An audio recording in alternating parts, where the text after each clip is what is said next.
లోకేష్ గారి పనితీరు ఎలా ఉంది? ముఖ్యంగా ఆయన ఐటీ శాఖ మంత్రిగా ఛార్జ్ తీసుకున్నప్పటి నుంచి కూడా రాష్ట్రంలో పెద్ద పెద్ద కంపెనీలు పెట్టుబడుల చొరవ అనేది ఎలా ఉంది?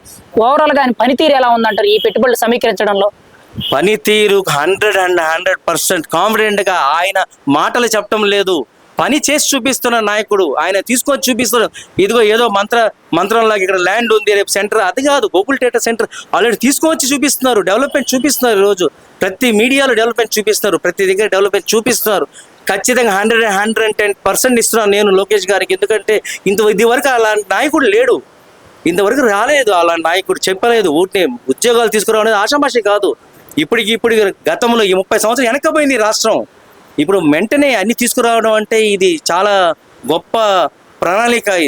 ఇది వరకు లేని విధంగా లోకేష్ గారు అభివృద్ధి చేస్తున్నారు. ఖచ్చితంగా 20 లక్షల ఉద్యోగాలు నాకు నమ్మకం ఉంది. ఆంధ్రప్రదేశ్లో పెట్టుబడుల సమీకరణ అనేది ఎలా ఉంది?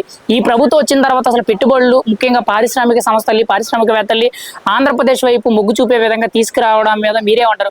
గతంలో అసలు పెట్టుబడులు ఎలా ఉన్నాయి, ఇప్పుడు ఎలా ఉన్నాయి, మీరేం చెప్తారు దీనికి? గతంలో అందరూ భయభ్రాంతులు, ఎక్కడ చూసినా దాచుకోవడం. ప్రతి కంపెనీలు వస్తే వాళ్ళు భయభ్రాంతులుగా ఇంత పర్సెంటేజ్ ఇవ్వాలి, ఇక్కడ కంపెనీలు లేకుండా చేస్తామని ఉన్న కంపెనీ కూడా తరిమి కొట్టే పరిస్థితి ఆ రోజుల్లో.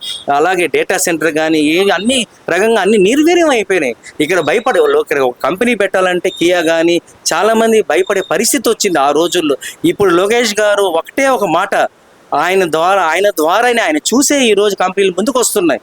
ఎందుకంటే ముఖ్యమంత్రి నారా చంద్రబాబు యొక్క పనితీరు, 30 ఏళ్ళ రాజకీయ అనుభవం, ఆయన హైదరాబాద్ చేసిన సృష్టికర్త, అవన్నీ చూసుకొని, అలాగే లోకేష్ గారి యొక్క కార్యవచన ఆయన కాన్ఫిడెంట్ గా మాట్లాడుతున్నాడు. ప్రతి ఒక్క ఇంటర్వ్యూలో US లో వాళ్ళకి నమ్మకం కలిగిస్తున్నాడు, కాన్ఫిడెన్స్ కలిగిస్తున్నాడు. అమరావతి వైపు చూస్తున్నారు, ప్రపంచం మొత్తం అమరావతి వైపు చూసేలా లోకేష్ గారు ప్రయత్నిస్తున్నారు. ఖచ్చితంగా గొప్ప నాయకుడు అని ఈరోజు సందర్భంగా తెలియజేస్తున్నాను.